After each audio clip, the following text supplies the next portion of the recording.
Mas Yaya itu ikut ditangkap bersama 60-an lain warga lainnya yang menolak penambangan batu andesit di Wadas. Meskipun ini disebut diamankan. Sebelum saya tanya apa yang terjadi, saya mau tanya dulu ke Mas Yaya. Anda merasa ditangkap atau diamankan? Saya merasa ditangkap. Meskipun kemudian ya dengan cara saya kemudian saya digandeng oleh mereka. Jadi tidak melalui sikap yang keras, karena saya merasa bilang kepada mereka saya adalah bagian dari petugas, sama seperti mereka menyebut ya kami dari petugas kepolisian Republik Indonesia. Nah, saya juga petugas, saya petugas kemanusiaan yang di bawah perlindungan Komnas HAM dan Komisi Perlindungan Anak Indonesia. Mas Itu Yaya, jadi saya merasa ditangkap. bukan ya. merasa diamankan. Karena posisi saya waktu itu adalah tidak diamankan.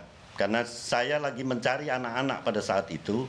Karena sebelumnya kami berlatih untuk mitigasi atas atau pengurangan risiko atas kejadian apapun yang terjadi ketika ada pertemuan antara warga dengan pihak pemerintah yang didampingi oleh ribuan polisi.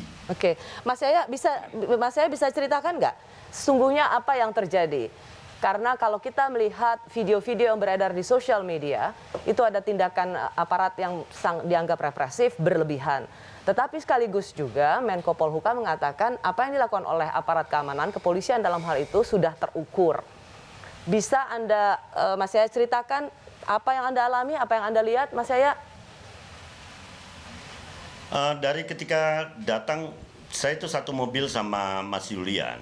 Jadi dari dengan tim LBH dari Jogja. Dan ketika masuk dari awal memang kita sudah dipesankan lebih baik masuk dari depan sehingga menuruti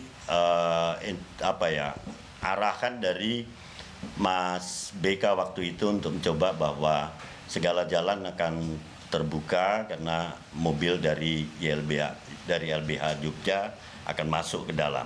Nah, sampai kemudian memang kami lihat dari sejak awal masuk di batas jalan ke wilayah Wadas itu sudah banyak ratusan polisi yang menakutkan dengan peralatan-peralatan yang siap akan menggebuk rakyat yang kira-kira akan melawan dan seterusnya, dengan tameng, dengan senjata M16 di dada dan seterusnya. Mas Yaya, maaf, saya potong. Pintu masuk jalan gitu. Mas Yaya, maaf, ya. saya potong. Mas Yaya tadi mengatakan aparat bersenjata yang siap menggebuk. Indikasinya apa, Mas? Ya, mereka pakai pentungan, dari pentungan dengan tameng dan item-item itu ya, kayak polisi huru hara itu loh. Kalau misalnya kita mengacu pada apa yang dikatakan oleh Profesor Mahfud MD, mengatakan apa yang video yang beredar di media sosial itu adalah bagian dari framing. Ya, videonya nggak lengkap itu Mbak, diurutin dari awal.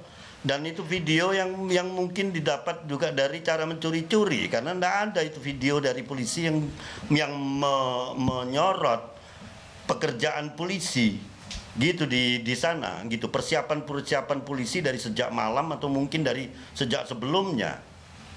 Itu jadi gimana framing atau apa itu? Ya. Lalu mohon dijawab juga Mas Yaya, bagaimana juga dengan penjelasan bahwa polisi berada di sana gunanya justru mengamankan warga dan juga BPN yang ingin mengukur lahan warga yang bersedia lahannya menjadi lahan tambang, juga karena ada warga yang membawa senjata tajam. Senjata tajam di mana ya Mbak? Mereka itu kalau senjata tajam harian dari sebelumnya misalnya saya melihat, itu ndak ada kok yang terus terang kalau misalnya itu ada, itu kecuali untuk kerja. Kalau orang mau nyawa, itu ya dia membawa arit lah.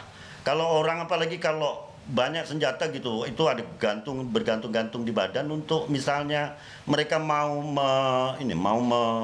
menderes misalnya aren. Itu banyak senjata Mbak di situ Mbak. Jadi apa gitu? Apa yang dibuktikan gitu dari waktu kejadian itu?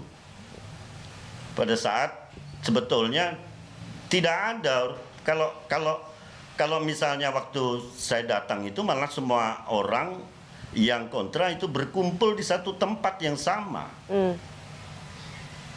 Dan damai, mereka duduk di dalam masjid kok.